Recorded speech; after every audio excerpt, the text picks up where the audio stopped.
do want to welcome you this morning. It's always a refreshing hour or so to see everyone's face, to hear everyone's voice. I would like to mention that, I guess for the past couple of months, since we've been on this COVID Zoom thing and haven't been able to congregate in the sanctuary, OTCA, the men's group, the core four, I like to call them, had gone to OTCA on Saturday mornings to do a sprucing up of the grounds, little raking, little sweeping, little straightening up. The first Saturday that we did, we worked pretty tough because there was weeds and limbs to be trimmed and a lot of heavy raking.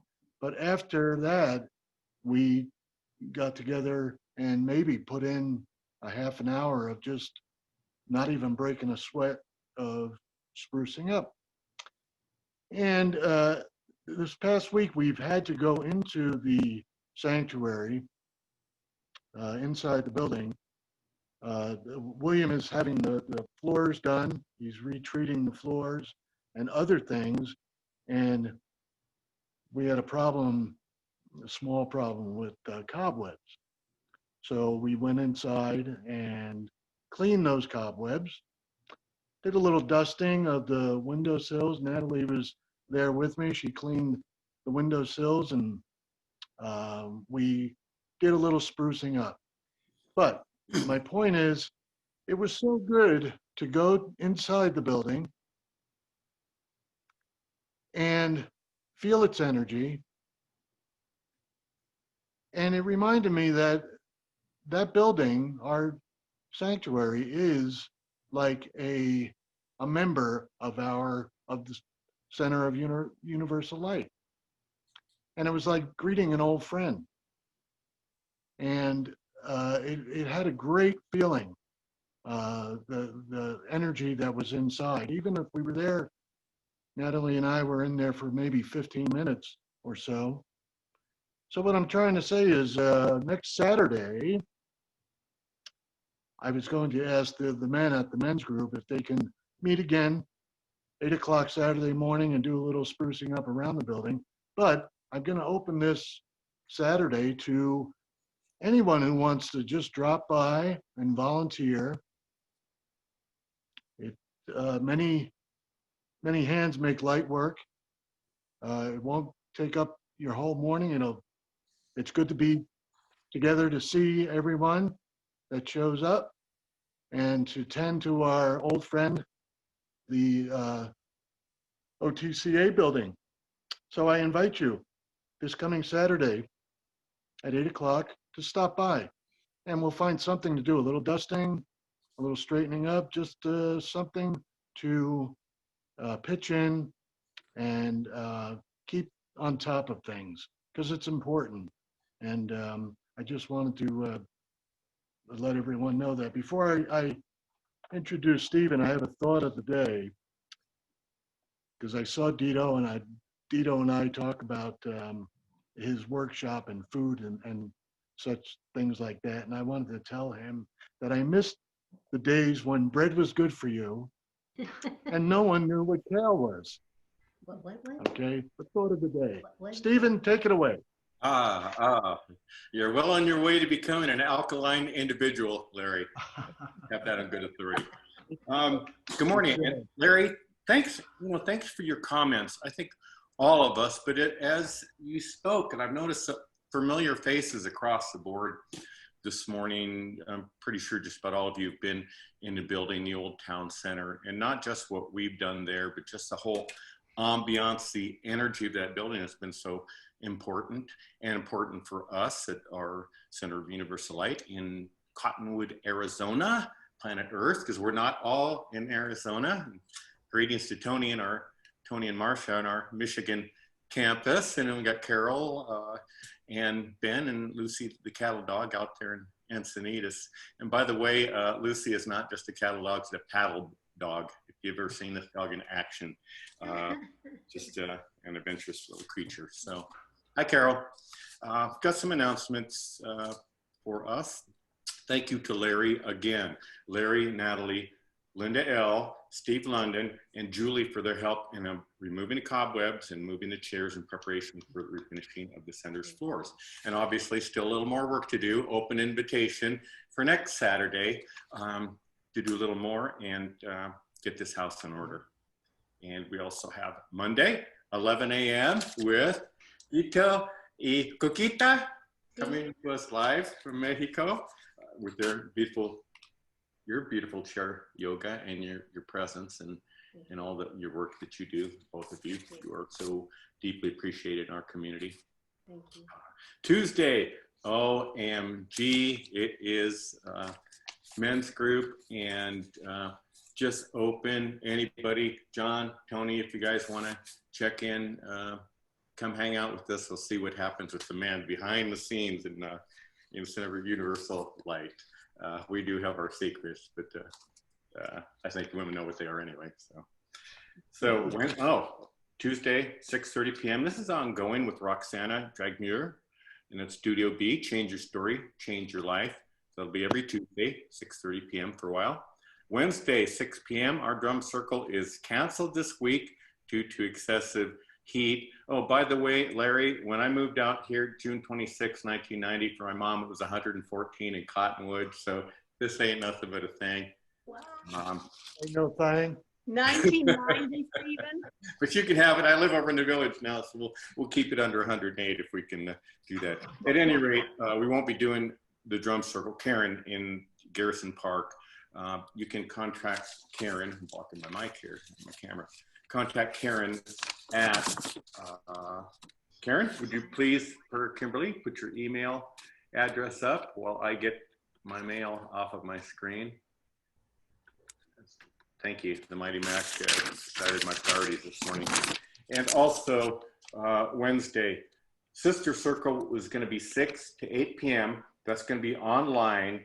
There will be an email sent out to you Sacred Sisters to remind you of that. And you can also send Carol an email. And Carol, would you put your email in chat? That is Carol's Gentle Yoga at yahoo.com. And Cookie will put that up in chat. I'll find out. Friday, 6 p.m., ongoing Studio B, our loving Reiki Circle share facilitated by Diane Sardoni. I don't see her with us this morning, but she's in our definitely a heart and spirit. Next Sunday, Scott and Lisa Bennion are returning to CUL. I like that couple. They're way cool. I really enjoyed them working together. So it'll be nice to see them on Zoom. If you've seen them at CUL or not, you're gonna love them. They've been with us for a while. And I'm gonna hand this over to Linda Libalula, who has something to say, but I have something to say real quick about Linda, to Linda. And I just want to say thank you. You generally find something to say about everybody. We don't have enough time. But Linda and I, we sat together in the back line there in the back of the room for a lot of Sundays. And Linda has been involved in so many events, so many things. And now she's really picked up a large weight with our board of trustees, with doing the financials and the bylaws. That is really serious stuff. Yeah. That's heavy lifting. And you've just tackled that one as well as you do. I've still got my mask. I have yet to see anything of this quality yet. Linda was just cranking those things out at the beginning of the pandemic. So I just want to honor you, Linda. Thanks for all you've done for your community. And Well again, said. I'm over to you. Okay, we have retrieved the birthday book from the bowels of OTCA. Thank you, Kimberly, for going down to the basement and retrieving. These were every Sunday morning brought up, but they don't do that anymore. All of our August birthdays came at the end of the month, so we didn't miss anybody that was listed. And Johnny, we have a Carol Brown Feather cookie. It's coming a birthday this month on the 28th. Yay, cookie. Thank you. And Larry's is the 30th. Yeah. I know, we're getting ready to read Larry's. He's next on the list. I'm going according to the dates on here, and Larry is having a big birthday on the 30th, and Jean Oldfeather, who's not here, is having a birthday, and Johnny Lane had one on the 25th. So happy birthday, and those of you who were not on our calendar since we haven't been able to sign in, if you had a birthday in August or celebrated any time this year so far, congratulations for another trip around the sun successfully, and have a great birthday. Bye. Thank you. I'd like to mention one thing that about my birthday. It's Medicare birthday. Oh, a big Yeah. one. 665. You're an adult now, Larry. It's official. Anyway, I did want to mention also, Dito, I love those suspenders. Larry says, What? Oh They're my tattooed God. on. Oh my goodness, Aren't they nice? they are gorgeous. Wow. Wow. Yeah. All right. And I'm so humbled and honored by you allowing me to express the wisdom of the Earth Keepers of the Andes. Brilliant people, clear people, so privileged that they share their teachings with us that they've held for thousands of years. What the boys want me to tell you this morning is to remember that this is the time that was written that we step into our master level, that we know we are co-creators. We were given that in our DNA. And what we can create now is, I'm not going to say it's easy, but it's available now. Our co-creator rights are fully installed. Like that other lady said, every thought, every word, every dream you have, we are absolutely affecting matter. And the beautiful Eden-like world that is ahead of us, I cannot describe. So with that, I'm going to call in all our helpers. Thank you so much.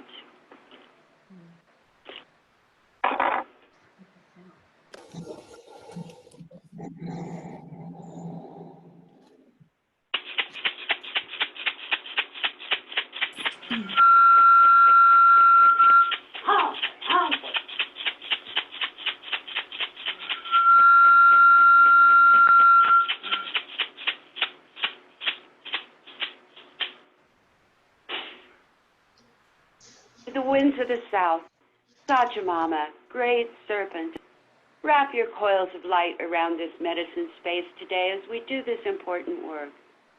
Great teacher, great serpent, remind us to walk closely to the belly of the mother, to look in the caves, under rocks, wherever might lie our biggest power, our greatest teaching, sometimes looking like our greatest fear, and then turning into a great source of power and wisdom.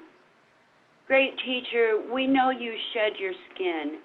We shed ours now too, the old stories that no longer support us. Teach us your ways. Let us shed our past the way you shed your skin, not one scale at a time, but all at once. Thank you, great teacher, for joining us today. Aho.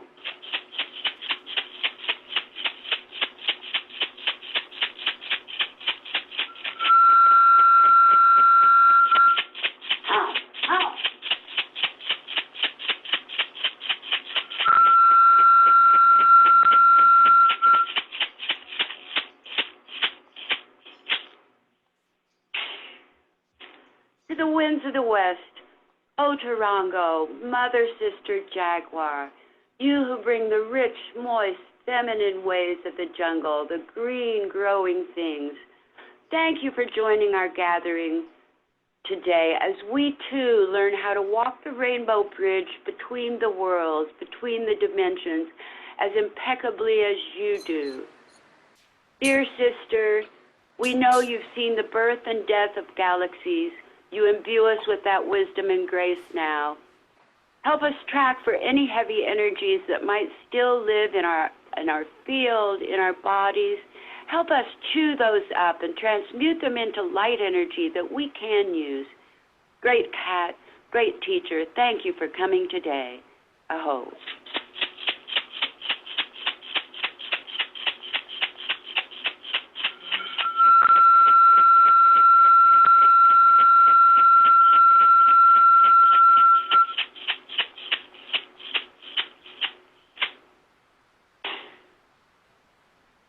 Piwakinti, royal hummingbird, you who teach us to directly drink from those wells that are full of the sweetness of life.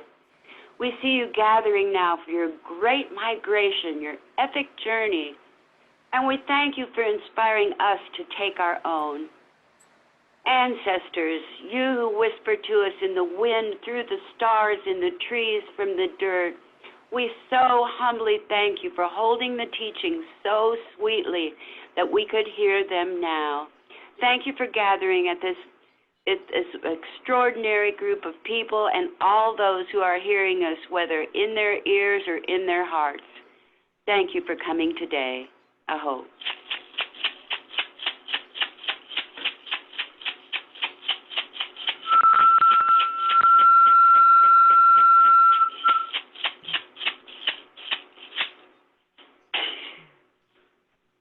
The winds of the east, the place of the rising sun, where every day we're given a fresh beginning.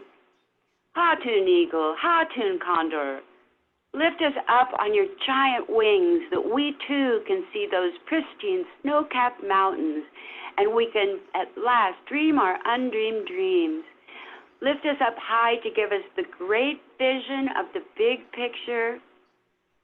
Teach us to fly wing to wing with the Great Spirit and to see only with the eyes of compassion. Thank you, great birds, for spreading your wings over this medicine space today. Thank you for coming. Aho.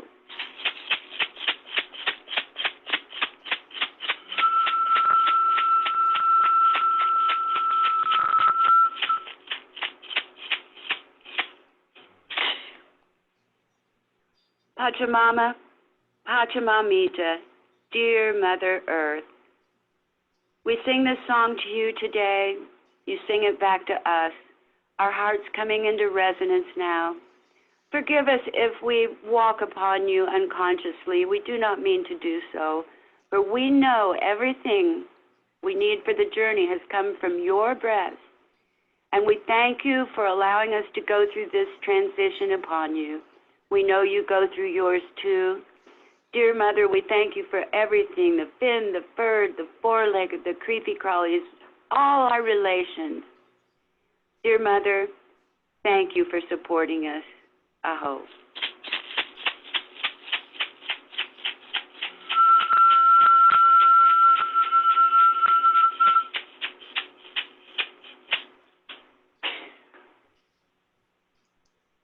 Wirtakocha, Wakantanka, God, Buddha, Krishna, quantum field, Akashic records, we come directly to source.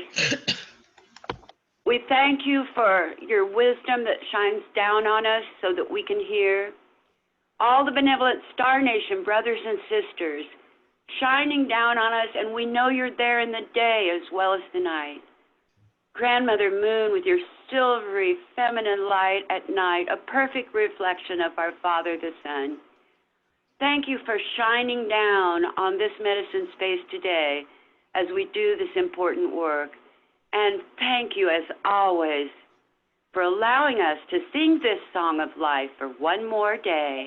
Aho! Oh. Good morning, everyone. I'm Jan Casilla, and I'm going to read the Daily Word for Sunday, August 16th. The word for today is protected. I shine my light and feel protected. Feelings of fear that creep into my life may conjure childhood memories of scary nighttime images and noises. As a child, I may have felt afraid of the dark or settled by, as a child, I may have felt afraid of the dark or startled by an unfamiliar sound. But the morning sun always dispelled the darkness, and I realized there was never anything to fear. I keep that knowledge alive as I let the divine presence within dissolve the darkness of fear and shine the light of comfort and safety. Now, when any darkness descends in my life, I remember the protecting love, presence, and power of God expressing as me. As I attune more fully to my divine nature, light dawns within my consciousness, and I realize that God's protection is always mine. Psalm 27:1, the Lord is my light and my salvation. Whom shall I fear? The Lord is the stronghold of my life. Of whom shall I be afraid? Thank you. Thank you. Thank you, Jan. This is Rev Dito. Oh, Are we on? Speak up. Okay, this is Reverend Dito, and I want to thank you, Jan. We all miss Nanda and her words, Mama Nanda. I have a note here from Brown Feather's grandmother, Two Bears. So listen closely to these words as they moved me concerning what's happening in the world today. We are joyously resolving the mystery of distance.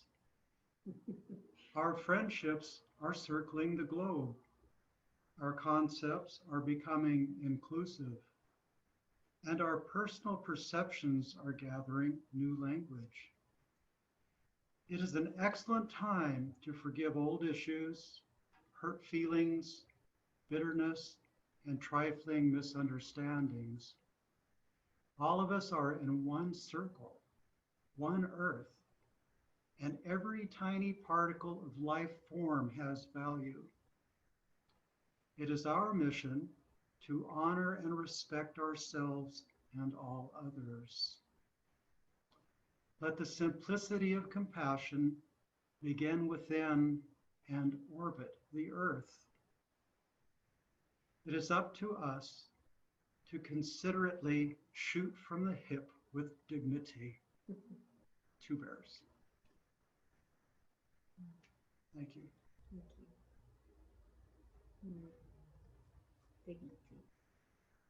Thank you, Dito. That was lovely. It's always amazed me how one person can come up with such wisdom. You know, I search within myself, and I'm not there yet. Okay. Well, first, I appreciate seeing everybody. Hold on just a second. I want to get you on gallery view so I can see everybody's pretty faces. Oh, come on. There you go. So I can feel like I'm actually, talking to an audience. Gosh, I miss those faces. I miss those hugs. But what I want to talk about today is about going peripheral. You know, how we kind of get stuck in one lane. I mean, it's great to stay in your lane when you need to, but to just get stuck there for your entire life is a little bit crazy. I'm Kimberly Kelley. I'm the spiritual director at Center of Universal Light.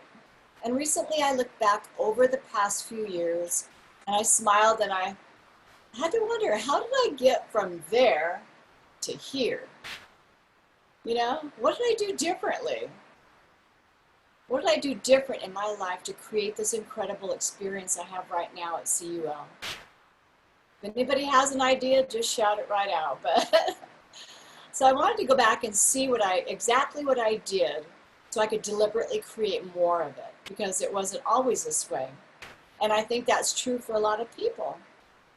There's been a lot of times since I started my very first job working for my dad, yes, nepotism, at a credit union in Kearney or Hayden, Arizona.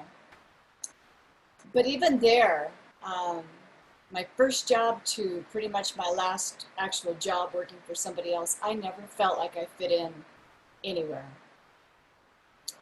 I'm not sure why, because I don't know, that was in work, it seemed like the only place that happened. And you know, I really desperately wanted to fit in. The attorneys, the management, owners, HR department loved me because I was such a really conscientious, on time, hard worker.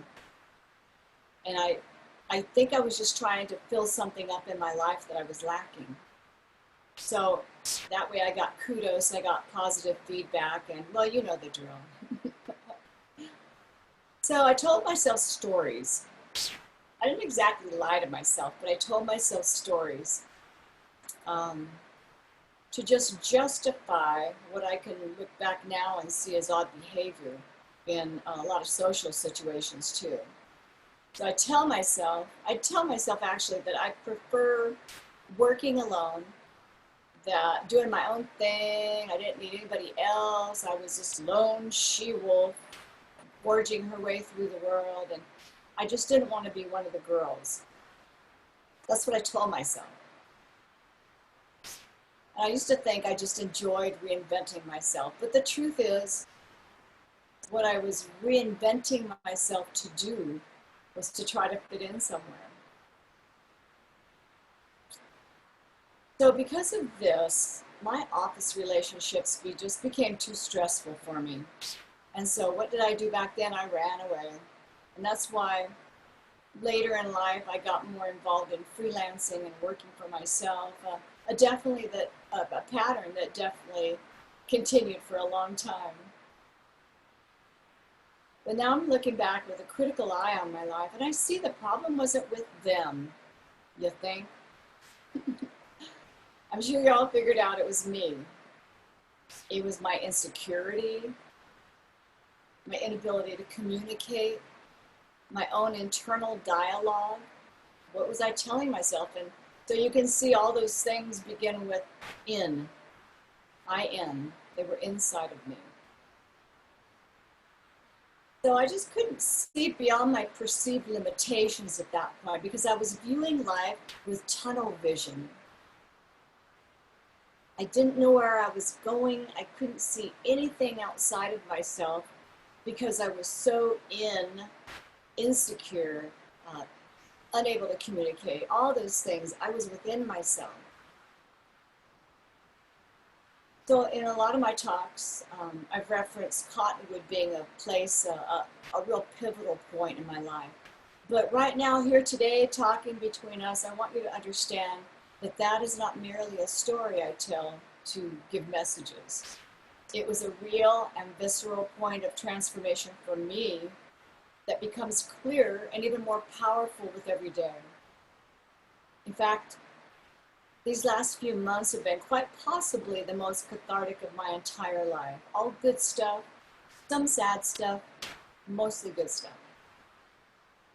I've not only been blessed with an adorable four-legger who's sound asleep at my feet, Katie, but my close-knit family, my bio family that rallies around each other in every situation.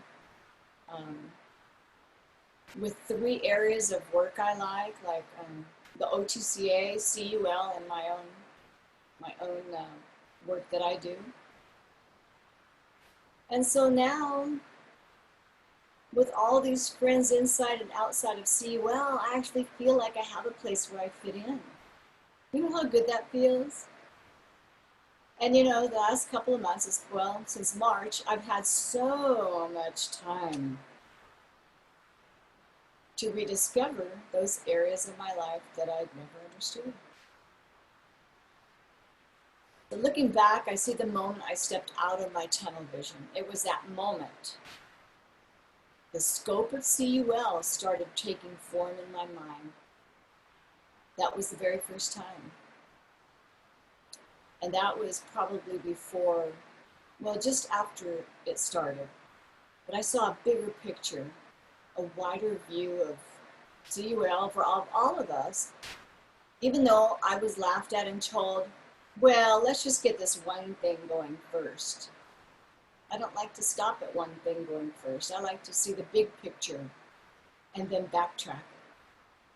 So I wanted our message of interspiritual oneness to reach a wider audience than we had just right here in Cottonwood. Nothing wrong, and this is the exact perfect place for me to be, for all of us to be. But I want to be able to share this message of love, of peace, of acceptance with more people throughout the world. Of course, that's where you come in. If you would just invite people from other parts of the country, the world, we love that. Even if they just watch it afterwards, just invite them. And I hope that they get that same feeling that all of us got when we started getting together. So fortunately, Zoom opened that up as a real possibility, and yada, yada, yada, here we are, positioned to begin live streaming on our website for gatherings as soon as we open back up again. So chalk that one big bonus up to the pandemic. There's a lot of good that came out of this. So one day I was daydreaming. You know how you get, it's kind of like being in a trance. And I thought things were just sort of floating in and out of my mind. And I looked around only to realize that I had not only opened up my physical peripheral vision, I finally tapped into and opened up my spiritual peripheral vision as well. I don't even know if that's a term or not, but that's what I was coming up with. That my view on spirituality had just exponentially increased over the past 3.5 years. So I don't know if there's an actual definition for that. I really don't. But what it means to me is when we can go widescreen and expand our peripheral vision so that we can be fully present to a rich experience of our spirituality that we've been missing back, stuck in our tunnel. Those who were brought up in strict religion saw only one image of God, and I'm just wondering, who decided that one image of God was enough? Of course, when you take things as literally as we do when we were little ones, I had trouble imagining God as a small auburn-haired little girl. But fortunately, we had many artist renditions to clear that subject up, man. He was an old white guy with a long beard, a mean, scowling look on his face, and a long white robe, sitting on this humongous, just huge throne. Intimidating, that's what it was. It was intimidating. This throne and holding this great big stick. I didn't know it was called a staff. This great big stick, I thought for sure, based on the stories I'd heard in the Bible, he used it for beating people that were bad. So I ask again, is one image really enough? Not to me. In fact, I believe there are as many images of God as there are people on the planet at any one time, and they're all available if we only could go peripheral. So in one of my all-time favorite movies, Contact, I've referenced that before too, the astronomer Carl Sagan is quoted as saying, "The universe is a pretty big place. If it's just us, it seems like an awful waste of space." I know a lot of you have seen that too. I'm definitely a star child. So after watching Contact for the 11th time, I thought about how Ellie traveling through that system of transport tunnels was really representative of us traveling through our life in our own tunnels. Ellie didn't know what would be waiting on the other side of those tunnels, but she kept moving forward with faith and trust that she'd find something more than she could ever imagine about, and what turned out to be her very limited knowledge of astronomy. And so when she moved out of that last tunnel, wormhole, into the open, she was rewarded with an even more amazing sight, wasn't she? Remember that? It was an experience more than she could have ever hoped for. And it was of her own making. That was actually her image created in this space. What a beautiful scene that was. I loved it. Cried all through that part. The thing is, tunnel vision isn't really a bad thing. You know, it's great when we have goals, isn't it? It's great for that kind of stuff. It keeps us laser focused, right on the target. But when we get stuck there, we lose all sight of what else is possible, don't we? So next time you realize you're stuck in a tunnel, ask yourself, is this really my tunnel or is it somebody else's? Maybe it's your parents, maybe it's your churches, your schools, your countries, maybe even your spouses. And if it's someone else's tunnel, ask yourself, why am I willing to stay in this limited tunnel that someone else created? It's got to be claustrophobic. And that's at the best part. Otherwise, it can be really toxic at the worst. So let me just clarify. I am in no way interested in changing anyone's belief, religion, path. My message has never changed. We are all one. It's simply to get to know all these other paths. So this isn't about the path you're on. It's about the path you're not on yet.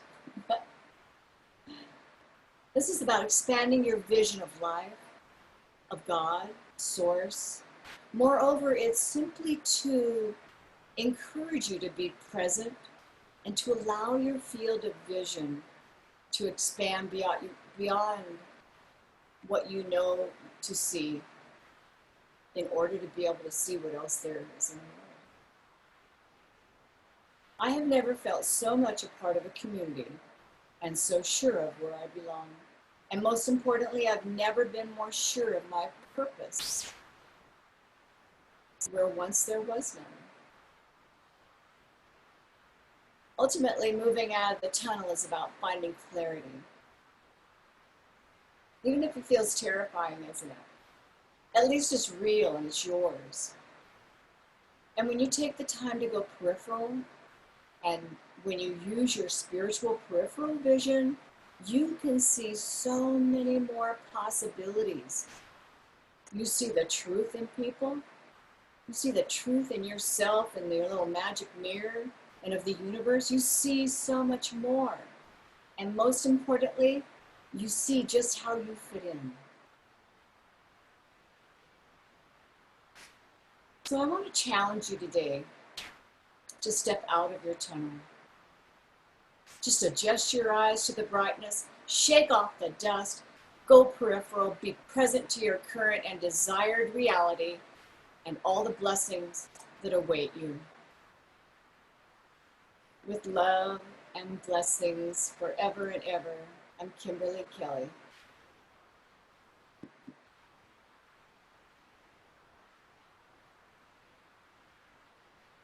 Unmute everybody if I can. I think you can unmute yourself if you want. Ask all to unmute. I appreciate you all indulging me in this. It's one of the things we're working on at the NLP hypnotherapy class. We have gone peripheral because it provides more sensory acuity. You know, when I don't know, when somebody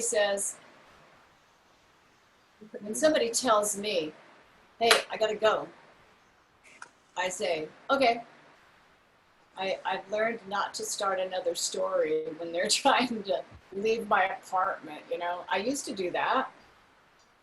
And but now I get that image that I can see what's going on in a broader perspective, and it's starting to serve me really well now that I got it. So just keep that in mind. Go peripheral.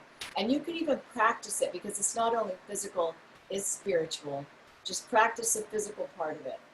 Practice, just put your hands out as far as you can see them, wiggle your hands and keep going until you can't. And then start again and just keep going and going and going until you get further and further behind you.